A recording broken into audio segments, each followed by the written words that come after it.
Hello, everyone. It is me, and I am sober currently to bring you our first conspiracy. This one, we are going to talk about the Dyatlov Pass incident. And there are going to be some Russian names and words that I'm going to mispronounce sober, let alone when I'm inebriated and trying to review this. Quick housekeeping item. If you could, please subscribe. If you like it, like it. If you don't, leave me a comment as to why it sucks. And if you like it, leave me a comment about what you liked. Also, if you have conspiracies where you would like to discuss, or you know someone who can discuss it intelligently, email it to me or comment below. My email is saintjmac@gmail.com, or you can follow me on Twitter at Saint, spelled out SAINTJMAC, Saint JMac. So here we go, the Dyatlov Pass incident. This happened back in 1959 in the USSR. There were 9 deaths, hikers, basically. I don't know a whole lot about it. I've heard of it, but I just got some very brief background knowledge now, and then in a few hours, my less intelligent friend will be reviewing the evidence and try to decide. So this was heavy heavy snowfall. 9 people ended up dead. They were found outside of their tent that was ripped open from the inside. They were all in different states of undress, no shoes, socks. Lots of questions why they would leave the campsite. I think they were found in a forest a little bit away. It took weeks to find all of the bodies. They declared some of them dead from hypothermia. I believe 6 of them from hypothermia, and the other 3 from traumatic injuries. Their corpses were missing body parts, eyeballs, tongues, morbid, gross stuff. There's been lots of books. There's been some movies made that reference it or about it. I haven't read or seen any of those, but I might after learning a little bit more.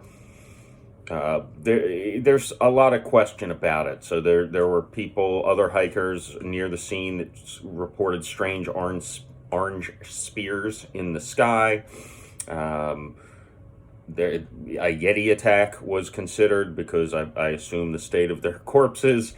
There was a lot of speculation that it was a Soviet secret weapon experiment that caused it, because there was trace amounts of radiation apparently found on the corpses.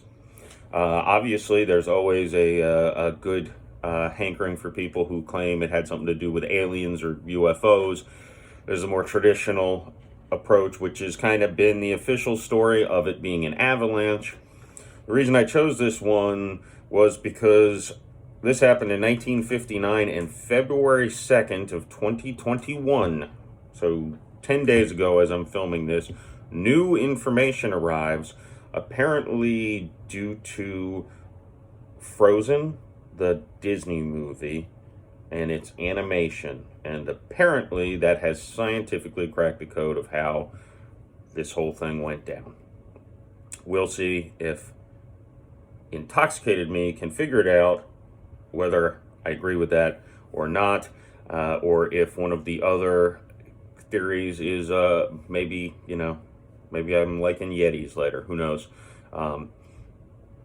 So see, or he'll see you in a couple hours. I'll be back to wrap it up tomorrow. Hope you enjoy.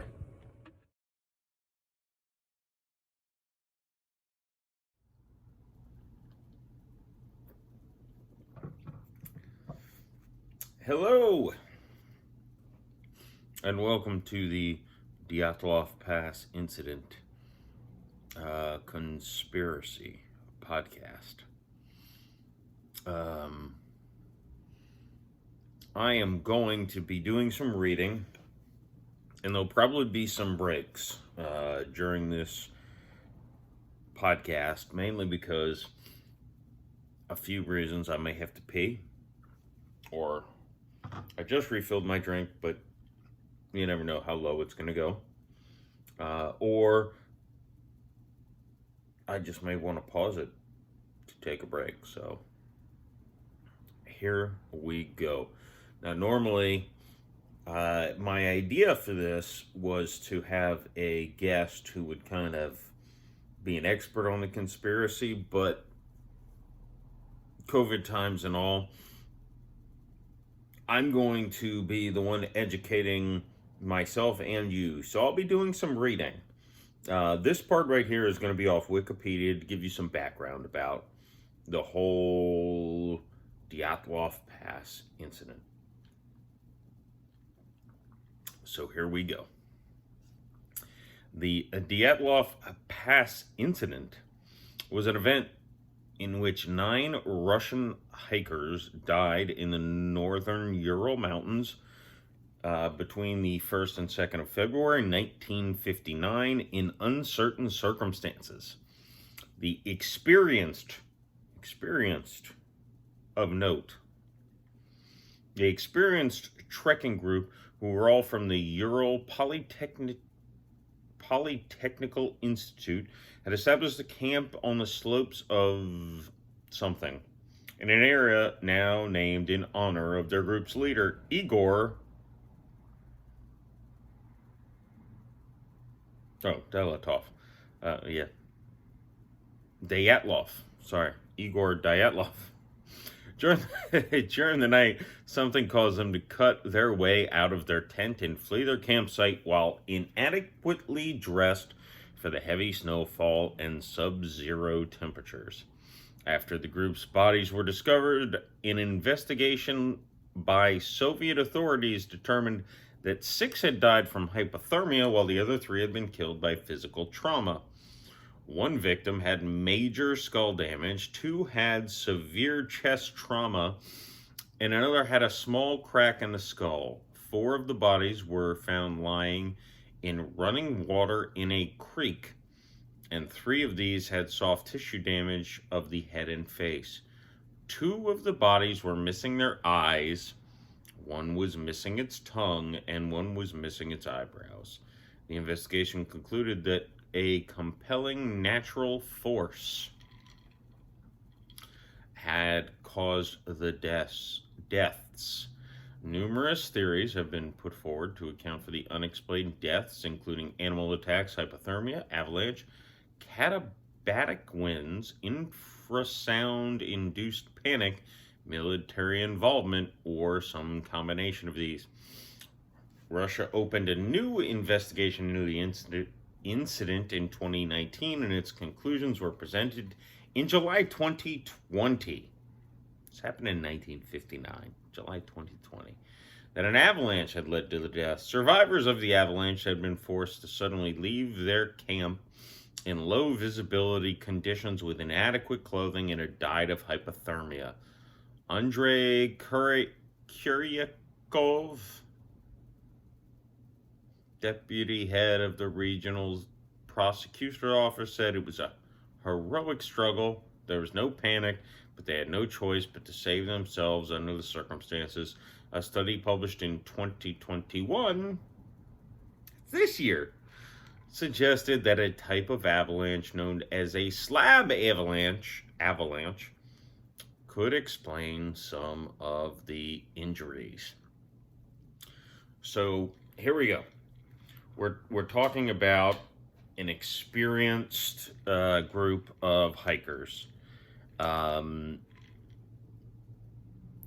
They were, now granted, one was 38 and the other 8 were between 21 and 24. Of interest is that one of them, Mr. Yuri Yudin, there was actually 10 initially, and one of them left like a few days before because of an illness. And Yuri Yudin, he lived until 2013 when he died at the age of 75. So there were initially 10 in this group. And out of respect and making me pronounce Russian names, I will read off the 9 others who were involved. Igor Dyatlov, the guy who got the whole thing named after him. He was only 23. They announced his cause of death as hypothermia. Yuri Doroshenko, he was 21, and his cause of death was in hypothermia. One of the two females, Ludmila Deburnina, she had internal bleeding from severe chest trauma. Yuri Krivoshenko died of hypothermia. Alexander Kolovatov died of hypothermia. He was 24. Yuri was 23. And then there was Zineda Kolmogavora, who was also a female. She was 22, died of hypothermia. Rustam Vladimirovich Slobodan died of hypothermia. He was 23. Nikolai Thibodeau Brignoles, 23, died of a fatal skull injury.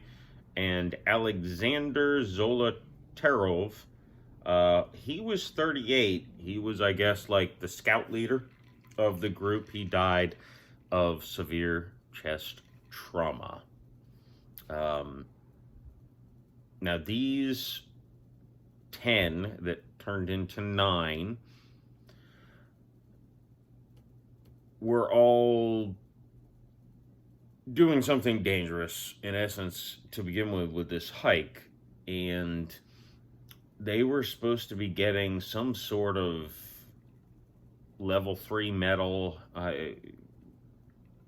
for doing it. So these were not like amateurs. These were like experienced hikers, which is part of the whole thing. Like, if me and my friends all went to a mountain and died, it'd be like, yeah, you guys are fucking idiots. But these all were experienced hikers. They're all Russians, so they knew how to deal with the snow and stuff. I think part of the thing is the fact that they were all found in multiple stages of undress, I think was the way it was worded. Like, they didn't have shoes on, socks on, some were wearing, like, they weren't fully dressed when they fled their tent. The tent was shown to have been cut open from the inside. So what happened? There was a lot of theories about it. I'm just going to mention a few here. There is the orange sphere in the sky.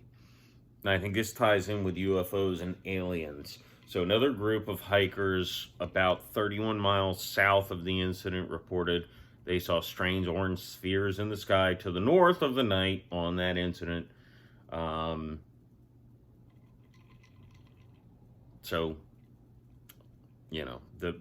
leads, I think, to UFOs and also to another thing we talked about.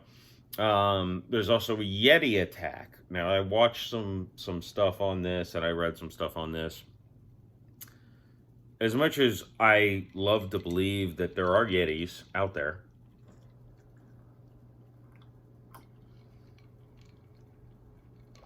I think this is a dumb attack.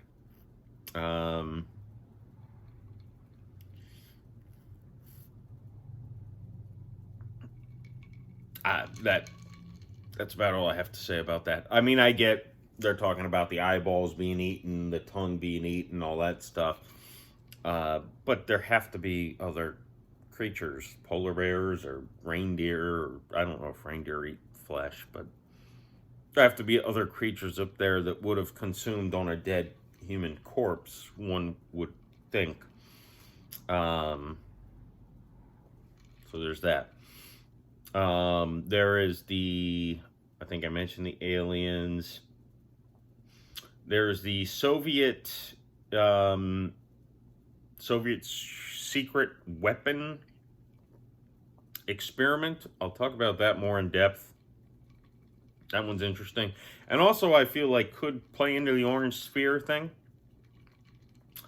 Then there is infrasound, which I'll talk about and learn about a little bit more, because I feel like that, I don't know if it exists, but I feel like you could do a whole lot of blaming of shit on this infrasound. And then lastly, why Elsa and Anna and Olaf somehow cracked the code, and whether that's legitimate that they cracked the code or not is obviously kind of the next question in this whole thing. So, hey, forgive the video in this. I'm doing a lot of reading. I'm not going to be looking at the camera. Reminder to you to subscribe and like this, and if you know someone or you are someone who can do a conspiracy, whether you're in my house doing it or we figure out how to do it on Zoom or whatever else, you know, hit me up. It could be fun to do this with an expert as opposed to me educating myself, and we'll keep on chugging.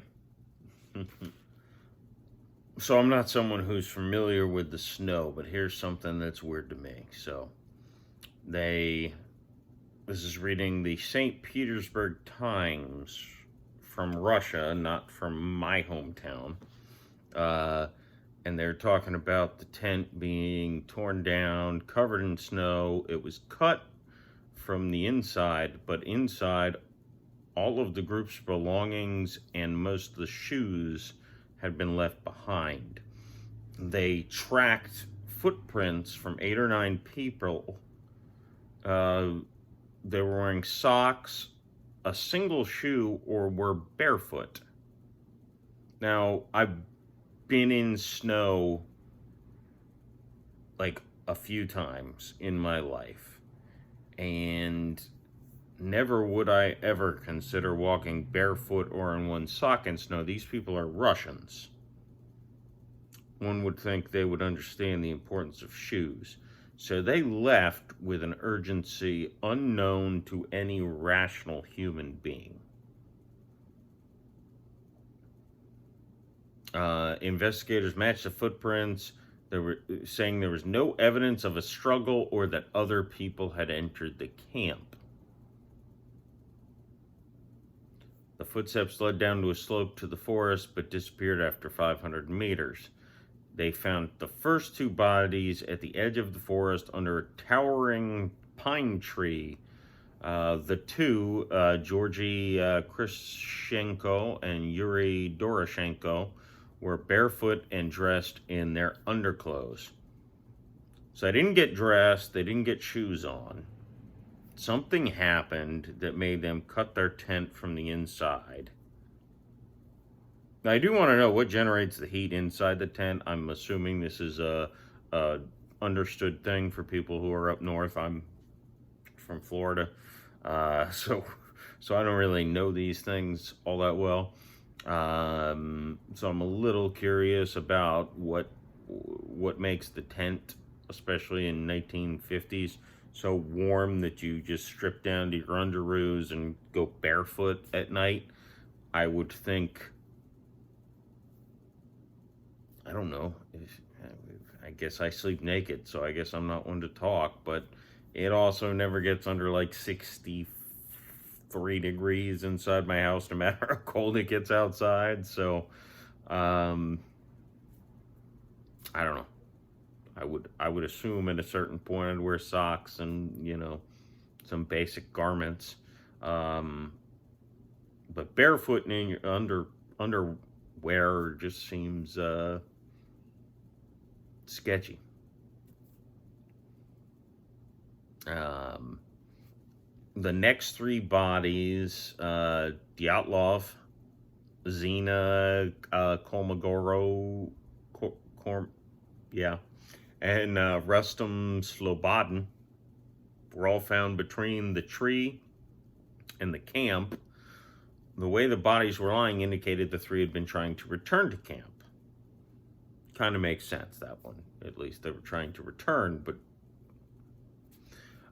the authorities opened a criminal investigation, but autopsies failed to find evidence of foul play. Doctors said the 5 had died of hypothermia. Slobodin's skull was fractured, but the injury was not considered fatal. Took 2 months to locate the remaining people. Their bodies were found buried under 4 meters of snow in a forest ravine, 75 meters away from the palm tree. The 4, Nicholas Thibodeau Brignolil, Ludmila Dubinina, and Alexander Zolomaterov, Alexander Kolomatov, appeared to have suffered traumatic deaths. Thibodeau Brignolil's skull had been crushed, and Dubinina and Zolotarov had numerous broken ribs. Dubinina also had no tongue. The bodies, however, showed no external wounds. The 4 were better dressed than the rest, and those who had died first had apparently relinquished their clothes to the others. See, now that's interesting to me. That seems interesting, that the ones who died closer to the site, their clothes somehow appeared. And especially since they all died of hypothermia. And the other ones, I think, I'll have to match up the names here because I'm not good with names and Russian names especially, except for like Nikita Kucherov and Mikhail Sergachev. I'll take those Russian names. Andrei Vasilevsky. So that's interesting, though, that the ones who died further off, Zolotarov was wearing Dubinina's faux fur coat and hat, while Dubinina's foot was wrapped in a piece of Krivoshenko's wool pants. So it's almost like maybe those people who were in undress got undressed by the people who survived, which I feel like there's something there. Obviously something happened, but maybe the survivors just kind of ravaged the injured for their clothing. Again, the fact they all left severely unclothed, I don't know if that's a word, from the tent seems suspicious, but that seems fishy to me. Now, here's a big thing that I don't know that there's going to be an answer for, because I'm not a scientist and I don't think this has been investigated. Deepening the mystery, a test of the clothes found they contained high levels of radiation.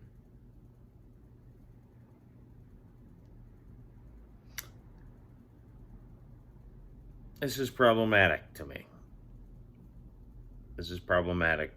The radiation. There's no explanation for it. Frankly, I've looked through a bunch of things. I'll continue to be doing so while we go through this. I haven't gotten a good explanation of the radiation yet. And if the explanation of radiation don't acquit, no, sorry, I messed up Johnny Cochran.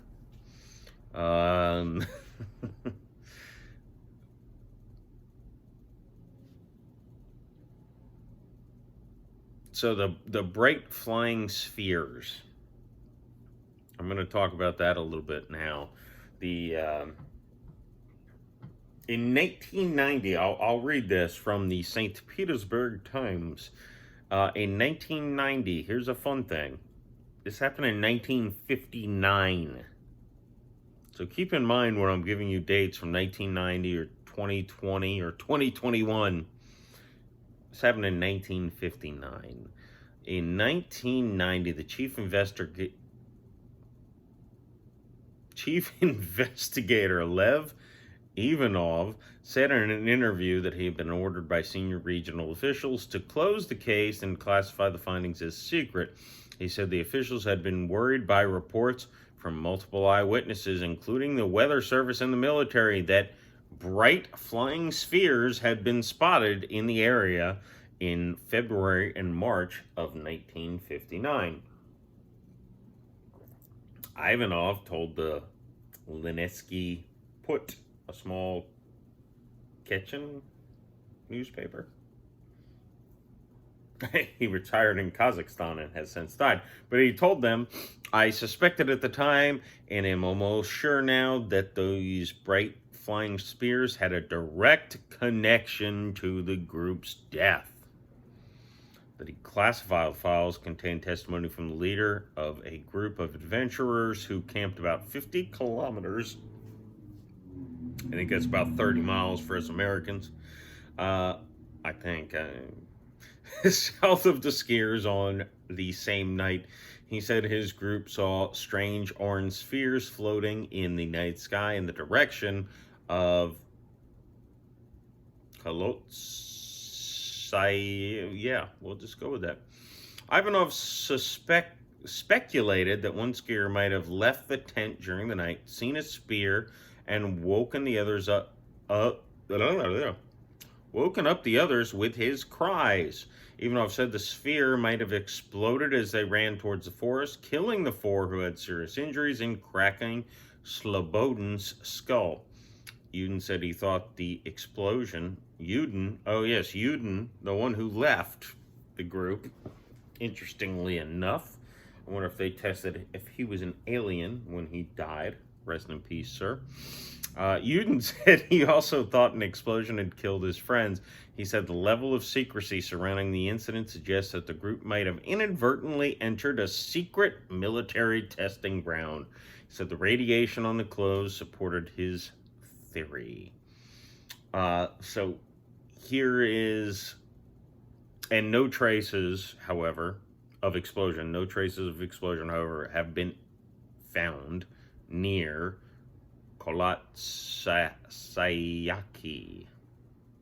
Sayakal, whatever it is. So there's a lot of weird things going on here. Like the idea that some of them died pretty close to fleeing. Some of them ravaged the other ones for their clothes, which I guess makes sense if you know they're dead and you need to survive. They all fled half naked in freezing conditions. Like, what is so... Like, I don't care if your friend's screaming, you would think you would put shoes on. This is just me thinking, like... There's a lot of question marks here. Even if there's an explosion, an orange sphere explosion in the sky, and sphere is a word I'm struggling to say. I think I struggle to say it even sober. But you'd think, I sleep naked, and if one of my kids wakes up screaming, I'm able to quickly throw on shorts before I run into their bedroom. You would think in the frigid cold, in a Russian who in the 50s especially is probably, I don't know if they had indoor plumbing back then. I don't know technology well enough. I wasn't born for 30 years after that. So, you would think they're used to, having to rush out into the snow. When you put shoes on your feet, you put a jacket on. You don't run out barefoot or 1 foot with socks, and the whole thing just seems weird as far as that goes, like what made them do it. So I think the next thing that we're going to talk about is the thing that makes the absolute least sense to me. I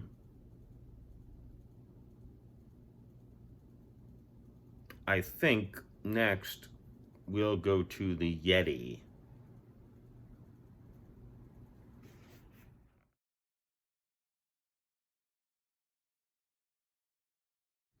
All right, back to the Dyatlov Pass incident, uh, and the many theories, including UFOs, top secret government conspiracies, and unusual natural phenomena. So there was actually a television show apparently that was made called The Russian Yeti, The Killer Lives. And the whole premise of that show was that the injuries caused to this group, the hikers, were horrific, which they were. Many of them were described as being like being in a car accident, being hit by a car, not being in a car accident, being hit by a car.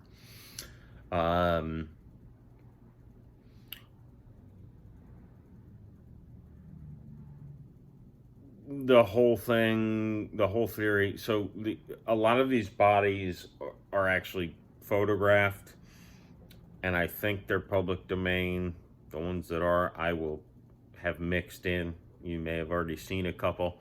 There's no evidence of them being just mauled to death. Like, I'm not sure what the theory of a Yeti is. I'd love to have a Yeti conspiracy theorist.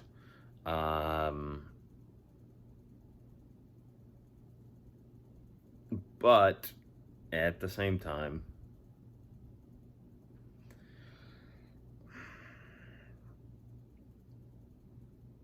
this just seems weird. So let me read. So part of a theory. This is a dude named Mike Lebicki, and I'm going to quote him here. He's talking about the missing tongue.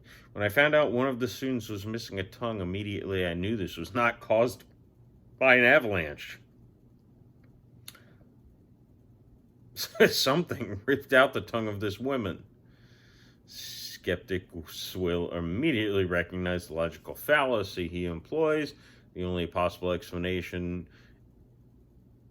for her missing tongue is that something ripped it out of her mouth. Yes.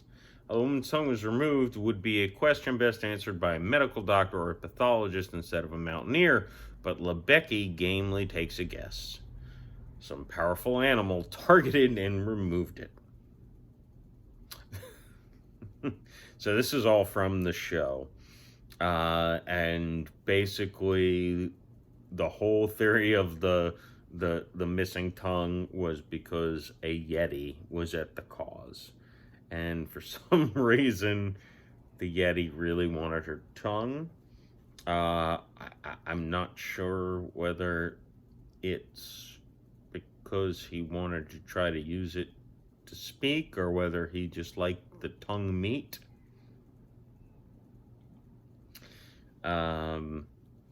It seems, and I have to imagine, this says this is a Discovery show.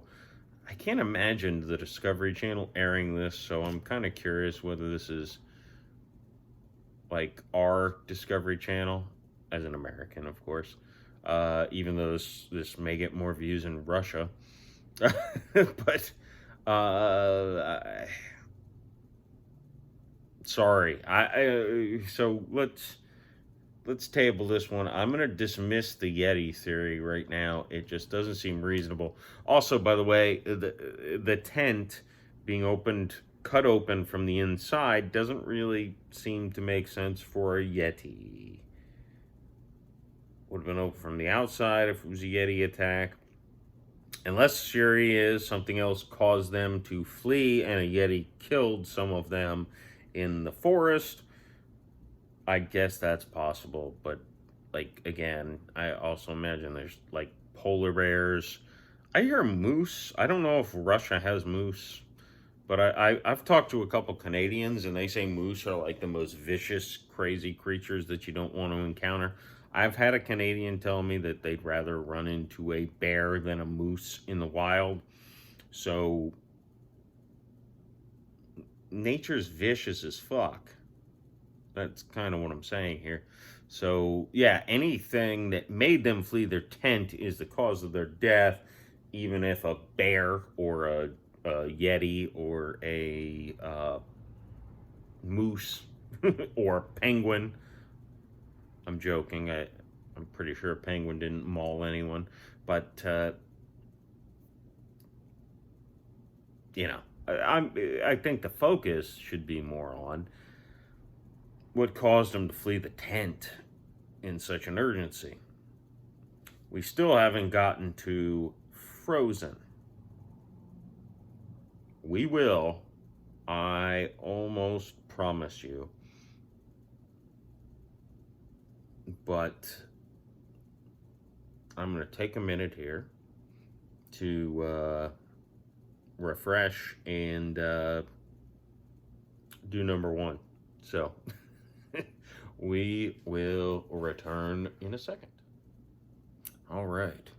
So the next thing I'm going to go into, and there's going to be a decent amount of reading here, and this is going to be into the Soviet secret weapon experiment. And this is one of those reasons that hypothetically could have caused the radiation, which, again, to my pre-show drinking research, there's been no explanation for that radiation. I think this is a problem, but we'll probably not ever touch back on that again.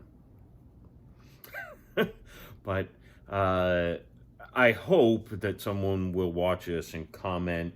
Again, this is, by the way, I'm going to just refresh everyone who's made it this far. I knew very little about this, surface knowledge.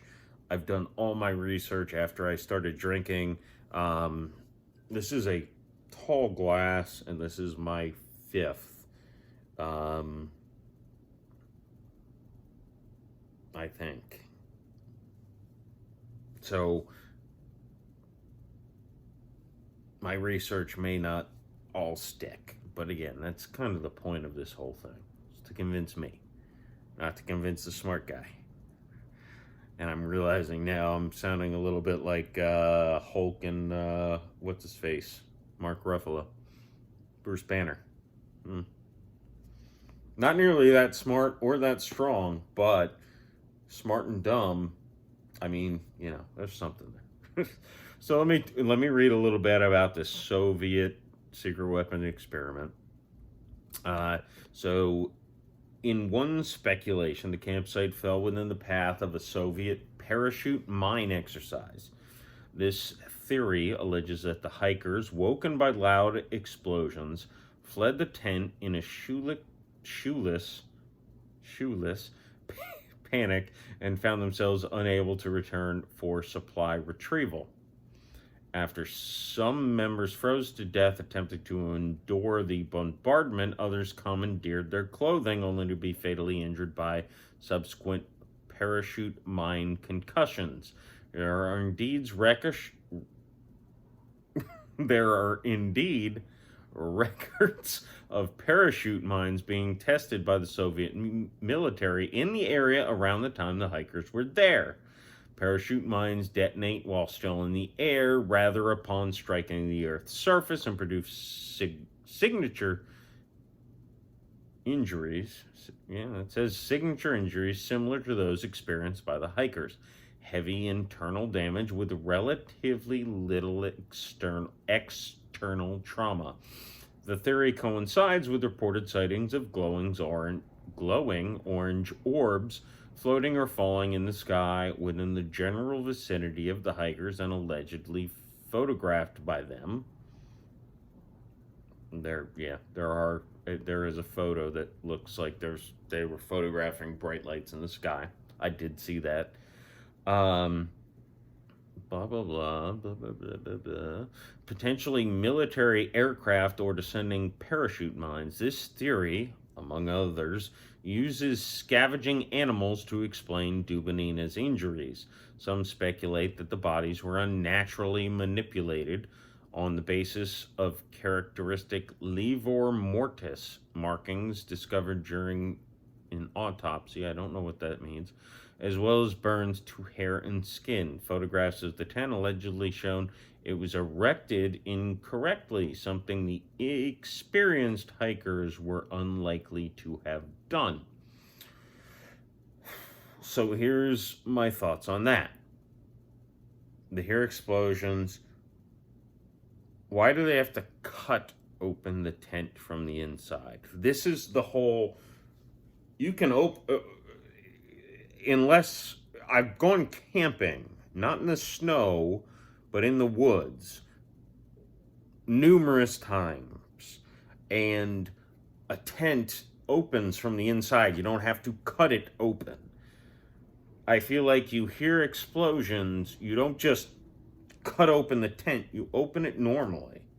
So I've got a problem with that whole thing.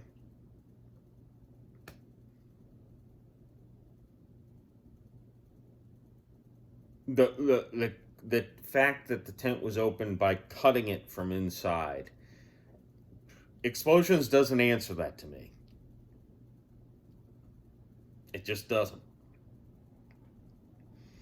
I can buy the Russian weapon experiment, but that doesn't explain the tent cutting from the inside to me. Again, these are experienced people. Now, again, they also mentioned, again, at the very end, the tent shows it was erected incorrectly, something that experienced hikers would unlikely to have done. This bothers me too. Why was the... And this makes me a little premature bias lean towards Avalanche, but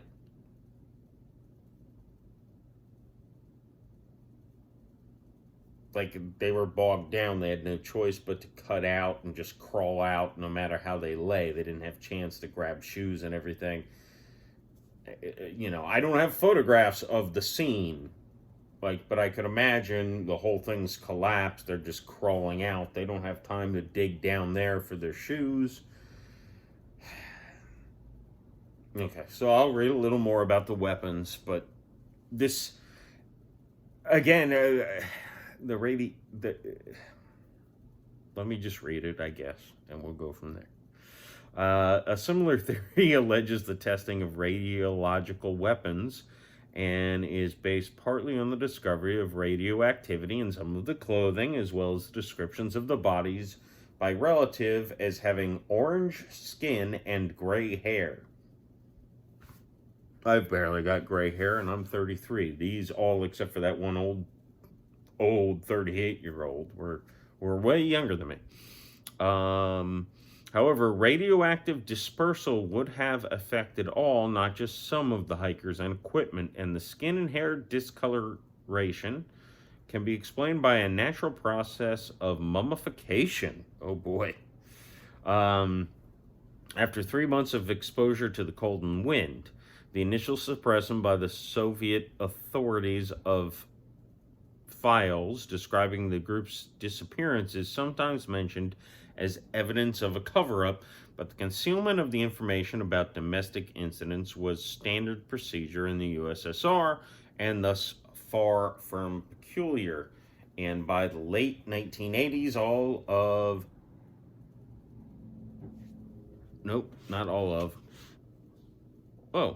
Dyatlov files have been released in some manner.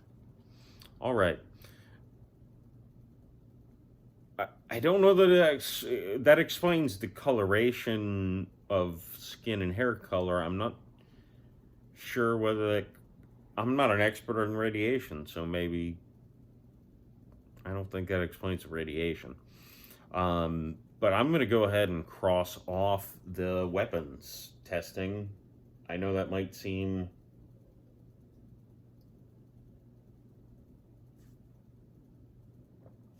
That might seem like amateur hour. I don't know.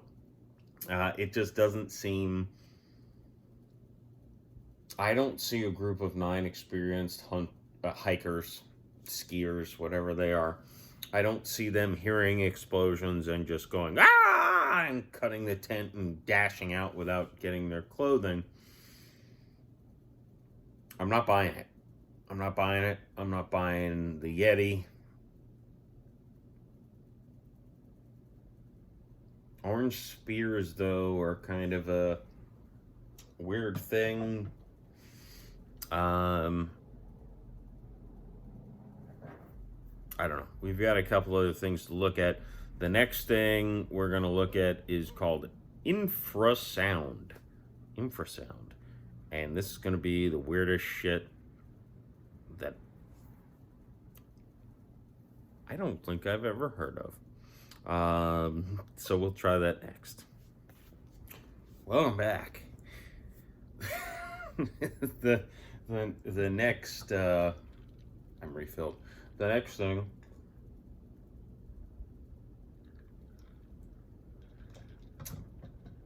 infrasound, which I don't think I've ever heard of. I've heard of the brown noise or the brown note. I don't remember which. But you probably know what I'm talking about. But infrasound, slight interruption, but infrasound. Another hypothesis, here we go, hypothesis popularized by Donnie Eckler's 2013 book, Dead Mountain, is that when going about Koletsiakal, a mountain, created a Kármán vortex street, which can produce infrasound capable of inducing panic attacks in humans. According to Akar's theory, the infrasound generated by the wind as it passed over the top of the mountain was responsible for causing physical discomfort and mental distress in the hikers. He claims that because their panic, the hikers were driven to leave the tent by whatever means necessary and fled down the slope. By the time they were further down the hill, they would have been out of the infrasound's path and would have regained their composure, but in the darkness would have been unable to return to their shelter. The traumatic injuries suffered by 3 of the victims were the result of their stumbling over the edge of a ravine in the darkness and landing on the rocks at the bottom.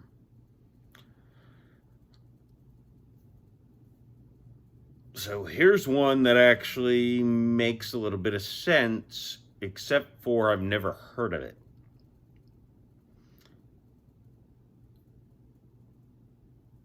I mean, if it just induces a panic attack that makes you go nuts and just escape, that explains the escape from the tent from the inside. That explains the states of undress that people were in. So the next question is following up on this infrasound, and let's talk about that. So we're not worried about animal reaction. Let's talk about human reaction. So 20 hertz is considered the normal low frequency limit of human hearing.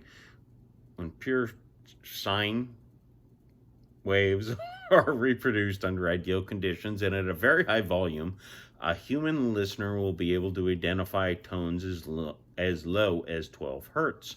Below 10 hertz, it's possible to perceive the single cycles of the sound along with a sensation of pressure at the eardrums. From about 1000 hertz, the dynamic range of the auditory system decreases with decreasing frequency. This compression is observable in the equal loudness level contours. And it implies that even a slight increase in level can change the perceived loudness from barely audible to loud. Combined with the natural spread in thresholds within a population, its effect may be a very low frequency sound, which is audible to some people, may be loud to others. Yes, this is a Wikipedia page, so the grammar is not great. I might have to improve some of this grammar, even though it would just be grammatical. Anyways, from about 1,000 hertz, the dynamic range of the auditory system decreases with decreasing frequency. This compression is observable in the equal loudness level contours, and it implies that even a slight increase in level can change the perceived loudness from barely audible to loud. Combined with the natural spread in thresholds within a population, its effect may be that a very low frequency sound, which is inaudible to some people, may be loud to others. One study has suggested that infrasound may cause feelings of awe or fear in humans. It has also been suggested that since it is not consciously perceived, it may make people feel vaguely that odd or supernatural events are taking place. Okay, so far this seems like it could make some sense, as long as there's science that proves this sound could be created from the wind and the mountaintops and all that. A scientist working at Sydney University's Auditory Neuroscience Laboratory. By the way, my reading with this amount of drinks deserves a fucking medal, I think. Or my reading is so indecipherable that no one's watching. Probably the latter. Sydney University's Auditory Neuroscience Laboratory reports growing evidence that infrasound may affect some people's nervous system by stimulating the vestibular system, and this has been shown in animal models, an effect similar to seasickness. Okay. In research conducted in 2006 focusing on the impact of sound emission from wind turbines on the near population, perceived infrasound has been associated to effects such as annoyance or fatigue, depending on its intensity, with little evidence supporting physiological effects of infrasound below the human perception threshold. Later studies, however, have linked inaudible infrasound to the effects such as fullness, pressure, or tinnitus, and acknowledge the possibility that it could disturb sleep. Other studies have also suggested associations between noise levels in turbines and self-reported sleep disturbances in the nearby population, while adding that the contribution of infrasound to this effect is still not fully understood. So, sounds like it's a little questionable, and there's a lot more to read about infrasound. But it sounds like if there was a fluke infrasonic incident, or if anything, alien or military created this infrasonic noise, that could at least create the panic that would cause the people to leave.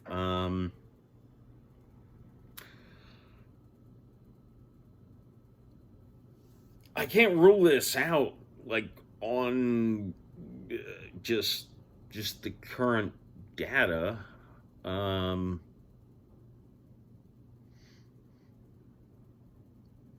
We'll keep this in the mix and move on to the next. And I think the next thing that we need to talk about, if I can get this to work for me, is probably Frozen, and why Frozen has somehow cracked the code.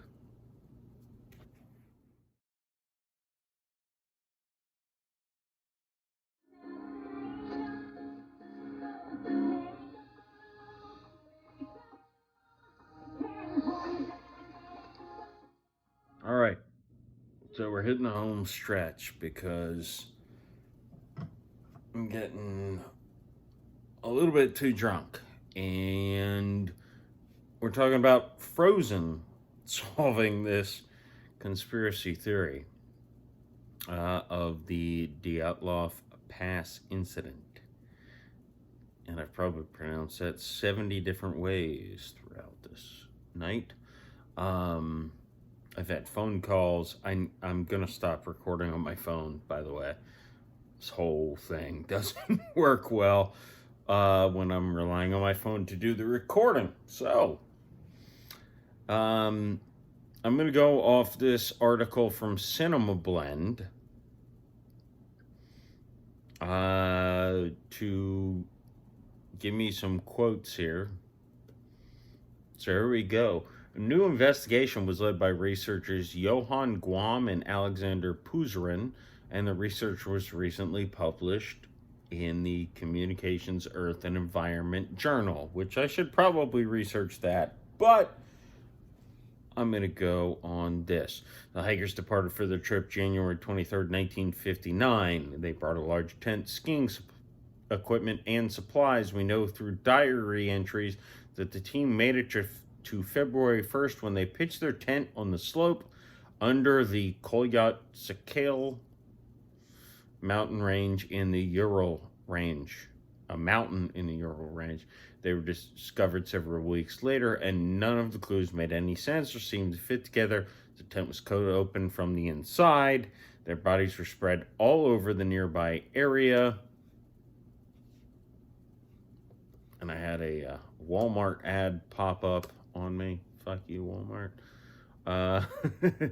And none of the clues made any sense or seemed to fit together. Their tent was cut open from the inside. Their bodies were spread all over the nearby area. Some had gruesome injuries such as fractured skulls or missing tongues. Others were undressed for unclear reasons. Not surprisingly, the event launched more than its share of conspiracy theories. Interesting. In 2018, the Russian authorities, I'm going to try to use my tongue because I still have one. That was rude. Reinvestigated the incident and concluded that an avalanche must have caused all of the destruction, but the findings were reportedly short on hard evidence. There was much confusion as how an avalanche could create such injuries and lead to such destruction. That's when Puzarin and Guame got interested in the case. The men had been researching delayed avalanches caused by earthquakes, and they thought the Dyatlov Pass incident seemed like a fit. First, they figured out of the slope, the hikers pitched their tent and was a lot steeper than originally themed, about 30 degrees, which is steep enough for an avalanche. Second, they looked into the lack of snow. One reason many argued against the avalanche was because there wasn't any new snowfall that night, but diary entries reportedly talk about strong winds, which could have moved snow around. Third, they traveled around California and met the specialist who worked on the snow in the movie Frozen. They were trying to figure out how snowfall would affect the human body, and the conversation with the animator caused them to tweak some of the formulas they were using. The model Frozen used was simply way more advanced and sophisticated computer technology than anything else on the market. Finally, they looked at the skis. Apparently, the team of hikers placed their skis underneath their bedding. Armed with tweaks to the computer model, thanks to the Frozen team, I still can't let this go. The researchers ran the simulations again, this time factoring in snow from a delayed avalanche landing on the tent and pushing the team against skis. And this time, the injuries started lining up to what happened in real life. Some of the details will never be explained, of course. Some of the injuries were likely caused by animals, and some decisions, like to undress, were likely caused... Sorry, I'm ignoring commas at this point in my drunkenness. like to undress were caused by panic or paradoxical undressing during hypothermia. But most observers, typo I assume, seem to agree a small delayed avalanche is the best explanation to what happened. Much has been made since Frozen's initial release about how popular the song Let It Go became, or what a weird phenomenon it culturally, or how much money the movie and its sequel generated at the box office. These things can and should be talked about. They can't overshadow the fact Frozen is an absolute technical marvel of animation. The snow looks so beautiful and lifelike, and the ice palace scene is one of the most impressively animated Disney sequences this side of the ballroom dance in The Beauty and the Beast. That's a good one.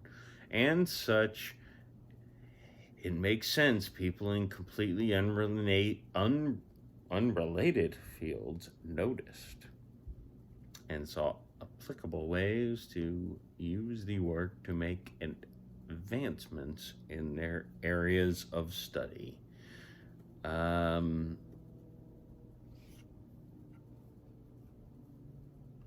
And then it goes on to recommend the Wikipedia page, which I, by the way, have talked about a few times today, I think, and quoted. So there's a whole lot of things here about a slab avalanche. And quite frankly, this is a lot of geometry, I think, and stuff. Talking about degrees and all this stuff. I think there's only two answers to it, frankly. And I'll make this my final drunken statement until I can review tomorrow. And I won't be reviewing extraditional.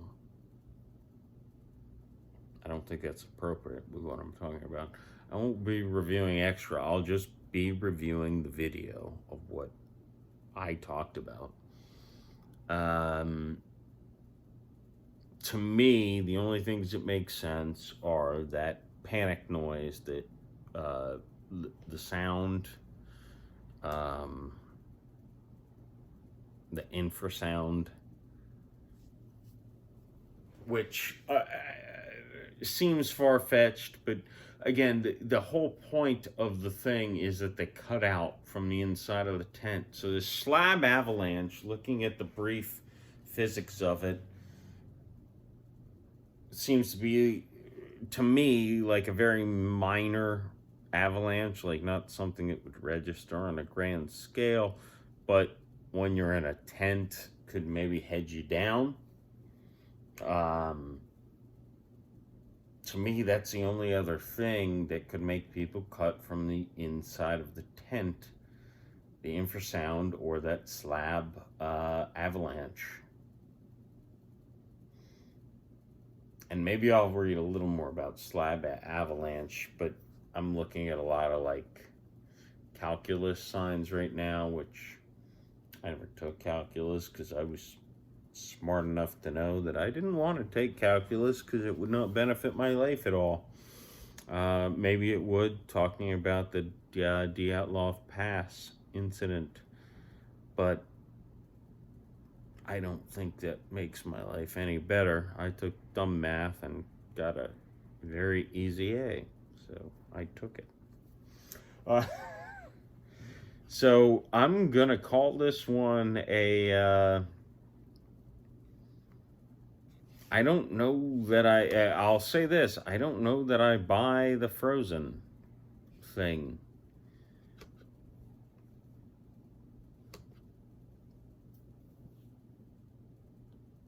I don't think that's my theory, my thought, to be quite honest.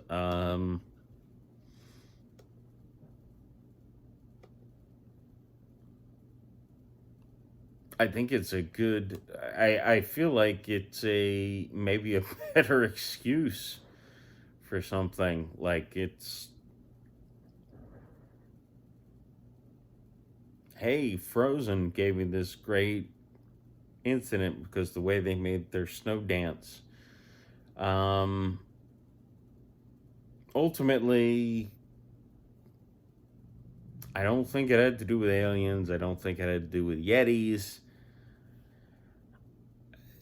There's still nothing to explain that radiation thing that's out there, so I can't turn down the Soviet Union's missile weapon testing, whatever it is. But I'm about at my wit's end, so cheers and good night, and I love you, and sober me will hopefully clean up some of this mess. And if not, well, you didn't know less than you did before you started watching. Wow. Now I think I know how I got all my research papers done while I was in college. I'm going to have to come to a different conclusion than my drunk self. And by the way, I want to point out that took several hours to film, and I had quite a few drinks. I'll just say I remember starting those videos, but I do not remember finishing them. And from my Bruce to Hulk, I am 34, not 33. Just a side note. I don't buy this infrared sound theory. I think it's convenient. Boy, can't speak even when I'm sober. It's a convenient excuse you can pull out for a lot of things. Maybe I'll even dedicate an episode to it because it is interesting, but I don't buy that some hypothetical sound phenomenon caused these experienced hikers to lose their minds and in essence kill themselves. Ultimately, I think that slab avalanche theory arrived with aid of Frozen's snow patterns is likely the cause, but I can't discount the whole thing about the orange orbs and explosions. Isn't it possible this small little avalanche could have been caused by Soviet weapon testing? Maybe those parachute mines could have accounted for the avalanche. And I would think maybe those could leave trace amounts of radiation behind, which was a big puzzle piece that I never was able to really place in there. Ultimately, in reviewing this, I can see why it's still fascinating to people 62 years later. We maybe have a better answer of how it happened, but I don't think we have the full answer. Anyways, I hope you enjoyed this. Drunk me learned a little bit, and now sober me learned by watching me. Please subscribe, like, and comment. Let me know what you'd like future Drunk Conspiracy pods to cover. Again, I enjoyed this, and lastly, as I said, at least you didn't know less than you did before you started watching.